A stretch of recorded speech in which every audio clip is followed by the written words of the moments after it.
Now, let me invite our next speaker, Professor Elizabeth Wilson. Just now, when Elizabeth helped us to chair the panel, I did not have much time to introduce you, so let me do it more fully now. Professor Elizabeth Wilson is with the Energy and Environmental Policy and Law at the Humphrey School of Public Affairs, University of Minnesota. And her work focuses on the implementation of energy and environmental policies and law in practice.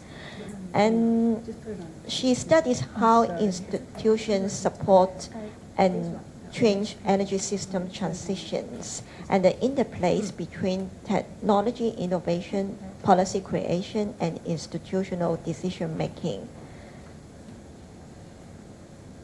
And her research also examined how stakeholders in different U.S. states view emerging energy technologies, not only about smart grid, but also about wind power and carbon capture and sequestration. She was selected as the 2015 Andrew Cornish Fellow. Thank you. Thanks, Daphne. I'm really excited to be here today, and I'm thankful to be able to have this conversation here. My interest in the last few years has shifted from theory to policy implementation and practice. And one of the things I've really appreciated from all of our discussions today are the multiple meanings of smart grid depending on your context. If you're in China, if you're in Japan, if you're in Korea, if you're in Australia, what smart grid means, what types of technologies, what types of innovations are being practiced is really quite different across these different contexts. And this is a talk that I'd like to give that talks both about a research project I've been working on for the last 5 years, as well as looking at a critical stakeholder and how they're approaching smart grid implementation. And I hope this talk is very complementary to the other types of discussions we've been having earlier on. Some of this work is still in progress, and other has been published in a book. And I'd like to just think about, given what we've heard today and the other talks, how these pieces integrate together. Because I think a lot of the comments we've had about, is smart grid incremental or is it radical change? How do you reconcile the large-scale sustainability considerations with the small-scale leader protests? And I hope to be able to bridge a couple of these as well. And then I'll focus actually on a case we haven't talked about much, but large-scale wind integration into the electric power grid. And I'll talk more about that tomorrow in the seminar I'm giving as well. So my colleagues and I, a few years ago, published a paper where we were trying to understand, with energy system change, what are the different socio and economic factors steering this change? From the regulatory and legal, the technical, and how they all fit together for energy system deployment. And our point was, and what really steered us into this work, was how important context was in terms of shaping both what was a relevant argument in different constructs, but how also this varies globally. And so we've published a paper on this, and this methodology is one that we've used a couple different times to be able to kind of unpack some of the factors that are driving both technology framing, but also deployment across different contexts. We published this book this year, Cambridge Press, and a lot of what I'll be talking about are things that we've covered in this book, where we're thinking about the smart grid has oftentimes been kind of narrowly focused by definitions of engineers and economists, with arguments made in terms of cost and technology and business models. But really, as we heard earlier today, it raises a lot of larger societal questions as well, moral questions in terms of who has access to information, privacy concerns, and other. And that the term in and of itself, smart grid, is so broad that it really has become an umbrella for lots of different interests to kind of gather around. Whether you're a Greenpeace pushing large-scale radical transformation of the energy system, or if you're a grid operator just wanting to ensure reliability. And so this idea of multiple opportunities for civic engagement, I think, really extend beyond the idea of smart grid as a consumer device that will let you see how much electricity you're using, but really that this larger conversation of how the energy system will unfold in the next several decades. So we've seen these before with the electric grid, the generation technologies, transmission, distribution infrastructure, and our different customer classes, each of which, of course, has a really different set of interests and in the incumbent structure, each of which also has a regulated and policy-supported set of interests as well. And so the model we used in our book is one that I'm sure many of you are familiar with, the model of the blind men and the elephant, where each is touching a different part of the elephant and feeling something else, whether someone is touching the tail and saying this is a technology that will allow my grid to become more reliable, or someone is touching the leg and saying this is like a tree trunk, this will be something that will transform our system. And so when we looked at the literature that was coming from the utilities, from the policymakers, from the people interested in the civil society sector on smart grid, we found all of these different promises that smart grid was going to be providing. And there were very few places where these communities were actually talking to one another. It was more they were talking over one another. And we saw in the presentations today of Daphne and others, the different regional conversations that are happening with, and still calling ourselves a smart grid. And so we've talked also today about the technologies from the communications overlay that Professor Abe mentioned that would allow for these digital communications, to the idea of smart grid allowing for renewables both on the high voltage as well as the distributed system. There's also an idea of changing how energy is managed with demand response, but also consumer behavior. I'm going to have policy tools that incentivize you to behave differently through my economic instruments. And through the advanced metering infrastructure, you will have information on your electricity use that will cause you to behave differently and allow me as a power company to shut off your power remotely. And then thinking about how our new washing machines, our new refrigerators are going to be made with chips that allow them to communicate with the grid. We've heard about all of these different technologies today, but what configurations and how they're being deployed, I think is really interesting. And so we've heard about the electric vehicles in Japan. We've heard, here's a picture, someone mentioned before the Nest. Here's the Nest thermostat that's being used in utilities like Austin Energy to deal with and create new demand response programs because they're able to measure the thermal loading of different buildings. We've talked about the meter, so when we're thinking about the technologies, we often need to link this with the promises. And the promises of a smart grid, as they're laid out in the literature from policymakers, from utilities, from other civil society actors, range from an increasingly efficient grid, we've heard that today, one that is more reliable, one that is more affordable, one that allows customers increased choice and sustainability, one that offers increasing societal resilience. So with all of these promises that are embedded in the idea of smart grid, how does it actually play out? And one of the things I've really appreciated in our conversation today is how it's playing out very differently in different contexts. Whether we're thinking about smart grid mostly on the high voltage transmission system, whether we're thinking about smart grid linked with cities and urban management and geared toward other sustainability goals, and that different actors involved in the smart grid debate are really interested in these different types of promises. And so I'm going to talk to you in a little bit about grid operators, North American grid operators, and what their interest in smart grid is. But I think we need to think about utilities as well, and we've talked a little bit today about the difference between utilities that own the transmission infrastructure, like State Grid, between utilities that are generating utilities versus utilities that are in control of the low voltage distribution networks. I think you can also think about in the United States or in other countries how the different energy offices, the energy planning offices, are playing a role in shaping smart grid development, both in terms of funding. And one of the questions that I think you brought up earlier, sir, about the industrial customers versus the residential customers, what the interests of these different customer classes are, what their opportunities or challenges are in participating in smart grid, I think is also really interesting to explore. Civil society stakeholders are oftentimes left out of the actual deployment discussions, except at much higher levels. And then as well, the federal governments that contribute both to research, that contribute to the policy environment, that contribute to the regulatory framework. One of the issues right now that we're having in North America is because of the Federal Energy Regulatory Commission, the high voltage transmission system and the low voltage distribution network aren't allowed to talk to one another. And so a lot of these demand response technologies and large scale bidding in, there was a Supreme Court case heard a few weeks ago that could really change the shape of the North American grid for decades to come, depending on how it's resolved. And we can talk more about those types of changes later. So when you're thinking about what the interests of these different groups are, the expression of where you sit is where you stand. Again, this is part of a larger research project. We've done about 80 interviews with people in RTOs, in utilities, in civil society organizations, in state energy offices, across 7 states, across 3 regional transmission organizations, to try and find out what the smart grid means to them.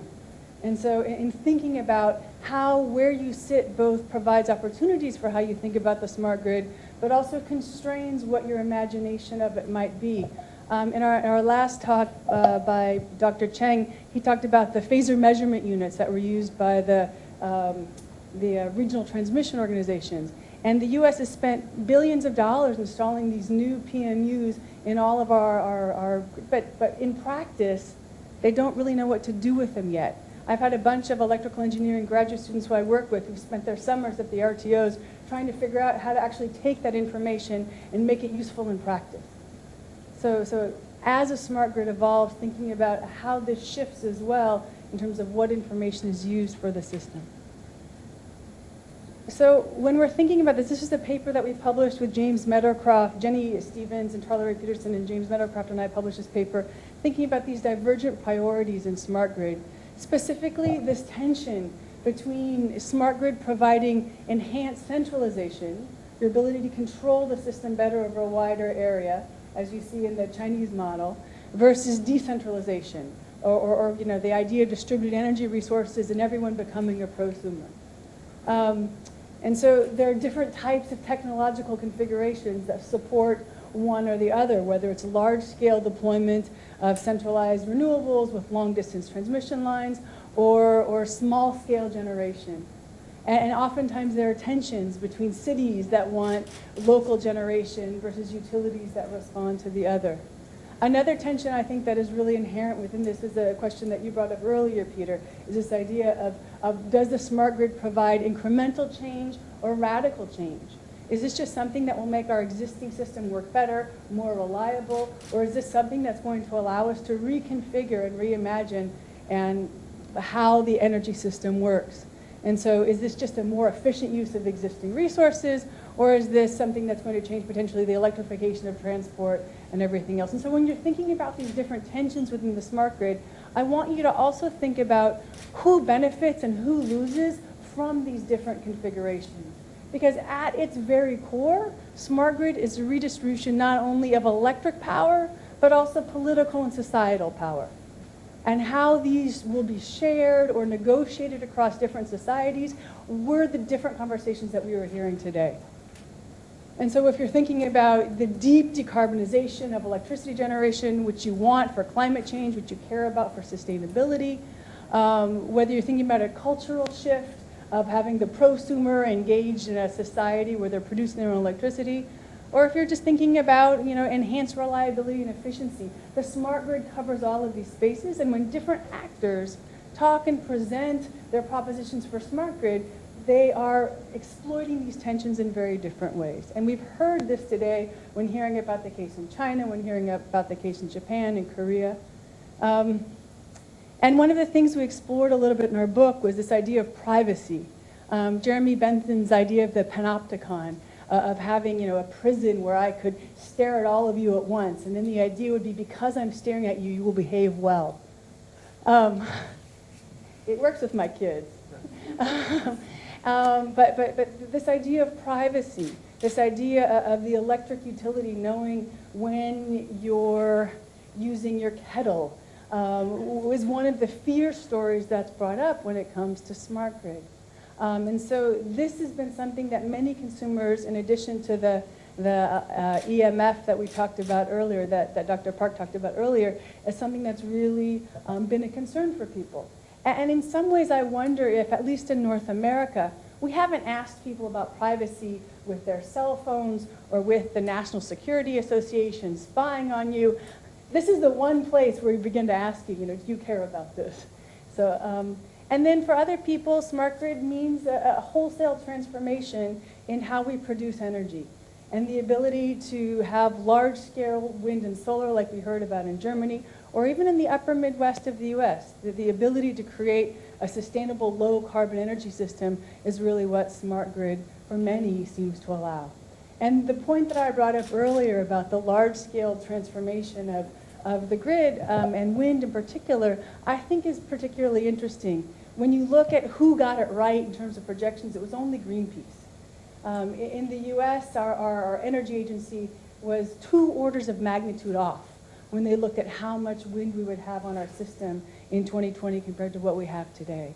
And so we can talk about this later, but I'd like to focus on one organization that's very involved in the smart grid, and that's regional transmission organizations. Who knows what an RTO is? Great, Victor's here. Okay. So when thinking about these organizations, we've heard about them several times today. Dr. Cheng mentioned them, Dr. Abe mentioned them earlier. And I always joke with my students that these are the most important organizations you've never heard of. And they're important for many different reasons. They're important in part because the decisions they make are setting up the architecture of the power system for decades to come. They control trillions of dollars in investment. They also drive the energy markets that are worth hundreds of millions of dollars in their value propositions. And they also ensure reliability of the high voltage power system. Now, these are voluntary organizations that are authorized by the Federal Energy Regulatory Commission. And here's the current map of North America. We have an NSF-sponsored project looking at how these organizations make decisions. I think personally that they're one of the understudied public policy organizations in North America. And when you think about how they operate and the decisions they're making, they have a really important impact on both the development of renewable resources, but also the operation of the power grid. And we see it in China as well. I mean, one of the things that I never thought I'd get excited about were dispatch algorithms. But as you'll see, they're really interesting. And currently in North America, and in the United States, 70% of wholesale electric power is managed and sold by RTOs. In Canada, it's about 50%. And so these are really important organizations for the functioning and the planning and the operation of the grid. And just briefly, they're structured like utilities are structured, where you have part of the organization concerned with reliability. They also operate ancillary service markets to ensure that we have the voltage control, the load following. You have also the energy markets. Unlike China, this is dispatched on least cost. We don't have the same sort of hour set asides like they do in the Chinese dispatch. Each generator bids into the market and then is dispatched. And then longer term, the idea of a capacity market. So they're doing work from decades to milliseconds in terms of how the grid is operating. And like a utility, you have the tensions between those in wanting to ensure reliability. As they told us, they wear the white hats versus those involved with the markets and trading. One of the largest Federal Energy Regulatory Commission fines ever was levied on JP Morgan for kind of cheating some of these markets. So smart grid also provides, and these markets also provide lots of opportunities for people to make money in, can we say, non-traditional ways? I guess we can think about Enron here too. So the other piece that I think is really interesting and important for us to realize is oftentimes we talk about cents per kilowatt hour, but in all of these parts of North America, it's important to remember that the value of electricity varies over space and time. Each of these little crosses is called an LNP, or locational marginal price node, where the price of electricity markets clear every 5 minutes. And so when you're thinking about the value of this technology, where it is and when it operates are critical. Here's another map. Here's another map. Here's another. I think I took one this morning. That was this morning. To just show you every 5 minutes this slide changes. It's a great thing to watch with your friends and family. If you're ever on a Friday night home alone, just look up MISO LNP and you can watch this map change color.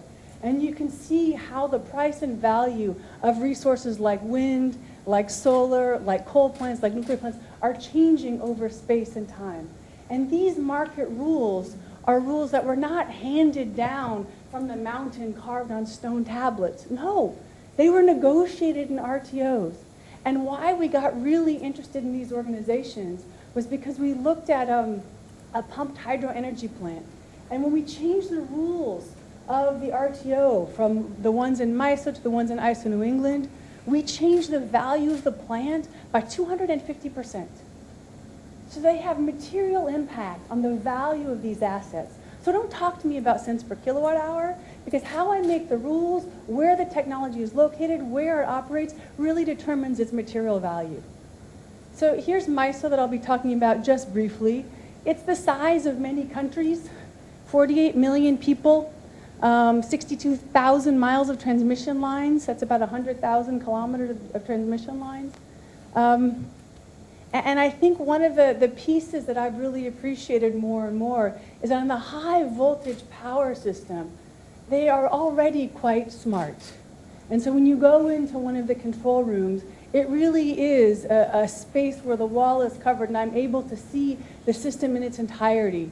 And the piece that I think from a reliability perspective and a markets perspective and an operational perspective that's so interesting is how well the system in and of itself works. And I want to talk briefly here about wind. This was for you, Professor Abe. This is the first wind turbine in North America. This is a picture from Scientific American 1890. Here in the back is Mr. Brush's mansion. In the basement were a bunch of batteries. He used this to power his lights. This is, original distributed generation. But when we're thinking about wind in the upper Midwest, we have incredible wind resources in this part of North America. And so from MISO, there was originally just a little bit of wind on the system. But a lot of states passed policies called renewable portfolio standards to encourage the development of wind resources. And you can see today we have about 13 gigawatts of wind in the MISO states. Right now in the United States, we have almost 70 gigawatts of wind on the system. And what the regional transmission organizations have had to do in the past, when they had too much wind on the system, when they had a curtailment issue, they would call up the individual wind plant and say, I need you to dispatch down. And then when it came time to come back up and the congestion issue was gone, they'd say, you can come back on now. That was fine when wind was small. But as wind grew and grew and grew, they couldn't do this anymore. And so what happened was not only did they get better meteorological data, they used 3 different models now. So in addition to the electricity system and the voltage, they also have wind maps in the middle of their control rooms showing what the resources are going to be. They worked to develop a product called the Dispatchable Intermittent Resources Program. Catchy name, I know, DIR, that allowed wind to participate in these markets. And so the rules that they negotiated across these RTOs in the reliability subcommittee, in the market subcommittee, have changed the way wind operates within this system. And so now these 13 gigawatts of wind bid into energy markets like any other resource. So the uncontrollable wind resource, that variable wind that was going to kill the system through its intermittency, is now managed actually like any other resource. It bids in, and advances in control system technologies mean that any wind plant built after 2004 participates in these markets, which is about 80% of the 13 gigawatts in the MISO region. And basically the idea is that now wind follows load. And you are treated like any other generator, you're treated like a coal plant, but the difference that they made is because in the short term, in the long term, if wind bids in 24 hours beforehand, that wind prediction is actually not very reliable. And so what they've allowed wind to do is to true up its bid 10 minutes before dispatch. And when these rules were being negotiated, we have interviews with the people that promoted wind. They had to learn how to speak differently. They had to learn how to talk like electrical engineers and ask different types of questions. And people thought, okay, wind can follow load and will allow it to true up 10 minutes before dispatch. This is not what any other generator is allowed to do. So there was a political compromise that was brokered within these committees that has allowed wind to go forward. And the curtailments of wind across the MISO system, this is one of the market monitor reports, have actually decreased from about 5% of wind being curtailed manually. It's gone down quite a bit since they had this new system. And so what I think is interesting here is not only that the technology itself operates differently, it's really shifted as well this operational research and this research frontier of what the potentials of the technology are on the system. I always joke that this was the RTO pickup line, come into my algorithm. But it highlights, I think, what's really important about the creation of these systems and the creation of the smart grid is we have a new set of technologies that are now operating in ways that none of us imagined back in 2004 when the first large-scale wind was coming on the system. And because of this, you're seeing changes in how the grid is operated, changes in how these rules are negotiated, and for all of the smart grid components that we're talking about here, this is the type of compromise we'll be seeing as well. In this case, it really has been the energy cognoscenti. It's been the people that are the transmission operators, the wind operators. The civic society engagement on this has been limited to a few environmental groups that have really wanted to support the development of low-carbon renewables in the region. And they've been very effective. And the piece that I think is really interesting, that as policy scholars, we often focus on the rules that are happening at the federal level, at the state level, in Paris. But what this chart shows is that the wind right now in the MISO region has well exceeded that required by public policy mandates. Wind is now a resource that is economic. It's one that the utilities are bidding in even though they don't have to. And so you've had a real shift because of the quality of the resource, because of how it's managed on the grid, that has changed how this operator and this system of governance work. And so I challenge all of us, we were talking about this over at lunch as well, to think not only of the places we do policy at the federal level or at the state level or at the utility level even, but these other opportunities.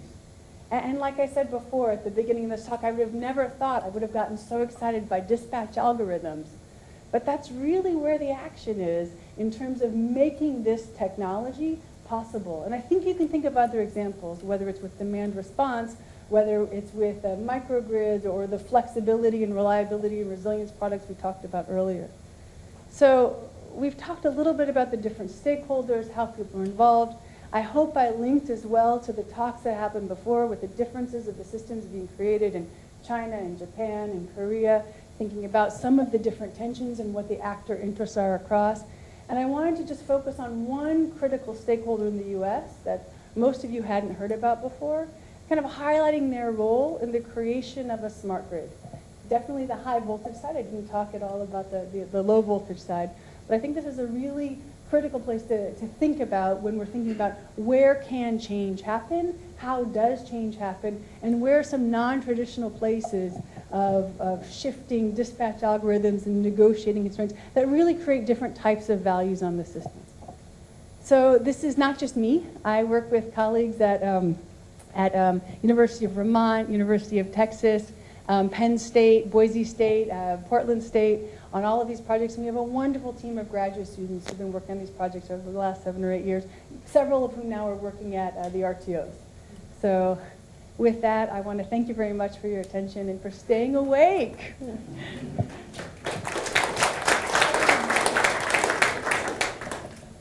So the question is about wind dispatch. You didn't get into details of the algorithms. So you say this is just a very fair competition among different fields. For example, when wind is competing with coal and gas, especially, do they receive any priority? Do they receive feed-in tariff? All of these kind of things. How do they compete with each other? And why these prices are negative, the purple ones, the dark purple blue, why these prices are negative is there is a production tax credit for wind. So they currently, it's supposed to expire at the end of this year, but they currently get about 2 cents per kilowatt hour produced. And that means that right now they bid into the electricity markets at 0 or below cost because they're able to stay whole with the PTC, the production tax credit. And so the question of transmission constraints and long-term transmission planning I'll talk about tomorrow, because that's one of the long-term issues here. And I'll talk a little bit more, too, about the negotiation of the rules in the RTO. But wind right now bids in, but as you know in any system, the operators themselves are constrained, right? My coal plant has to be on for at least 4 hours. And what some people talk about is the next frontier of research, being that we've gotten so good at wind in these markets, is thinking about the energy, I'm sorry, not the energy, the wind projections also going for multi-day periods, not just being used for the instantaneous market, but allowing me to say, okay, over the next 4 days, I'm going to have enough wind where I can shut the coal plant down. That hasn't happened yet. That's a next conversation, and I think that one will be much more controversial. But that this happened in part from the grid operator's perspective because wind got too big. So they needed another type of solution.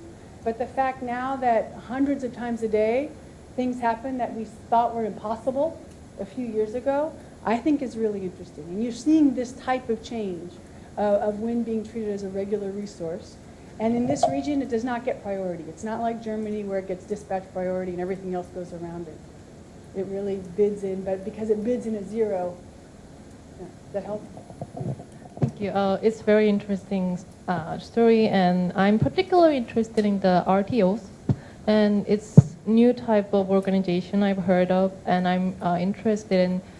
So you mentioned it's voluntary organization, but I'm not sure whether in federal and state and regional system it falls in, and also what kind of members that consist of the organizations, and whether it's like public organization or like we can call it NGOs or something like that. So I'm going to talk about this a lot tomorrow too if you're coming to my seminar. So RTOs are federally authorized. They're authorized by the Federal Energy Regulatory Commission organization, and the main members were transmission owning organizations. Generation, also, I have a list of the different members that I'm happy to pass on to you. Each of the RTOs defines membership slightly differently, but you usually have your generating utilities, your transmission operators. You'll have states, like in MISO, for example, we have the OMS, the Organization of MISO States. So within the U.S., we have energy federalism, where we have federal policy, but the states are involved with most of the regulation. And this is historic from how utilities kind of grew up. And so most of the states in the Midwest remain traditionally regulated. 19 states in the U.S. are restructured, where we don't have the ownership of the assets altogether. But in these states, with the exception of Illinois, all remain traditionally regulated. So that role of the states is also important. There are some civil society groups, like environmental organizations, that try and play. That said, and I'll talk about this tomorrow, the transaction costs of being involved in RTOs are huge, in that there are hundreds of meetings each year. And so groups like the environmental organizations strategically hire 1 or 2 people and send them to kind of the key meetings because they can't participate in kind of all of the decisions. They're trying to figure out and triage kind of how they participate. But the piece that I think is really important to remember is that these organizations, the decisions they make for planning, have implications that are going to last decades. And the decisions they make for markets and market rules change the system fundamentally in terms of how they operate and the value of different assets. Decisions are made So if you can come tomorrow, I'm going to go all in detail. If not, we'll talk in Miami about this. But I think one of the really interesting things is they're structured in some ways like utilities, where you have a reliability subcommittee, you have a market subcommittee, you have a planning subcommittee, and all of the members come together. How voting happens is different across RTOs and different across committees, whether it's each sector votes, so all the transmission operators vote, or each organization votes. And I think some of the most interesting things from our perspective in some of the interviews have come from people coming from a utility, and they get back to their utility and they get called into the office of the vice president. He said, "What happened down there at the MISO? You voted yes on this measure and you voted no. What were you guys thinking?" And the guys from the utility said, "Well, I voted from a reliability perspective. It made sense. He voted from a market perspective. It made sense. You didn't tell us what you wanted to do." And so even within utilities, the tension of how they participate in the RTOs has been a learning process. in part because of those tensions that exist. But I think, if we think about the role of civil society and how people participate, many of the state public utility commissions are very uncomfortable with these organizations because they see them taking power away from them. So, anyway, thank you. Thanks, Elizabeth, for the great presentation and the very great discussion.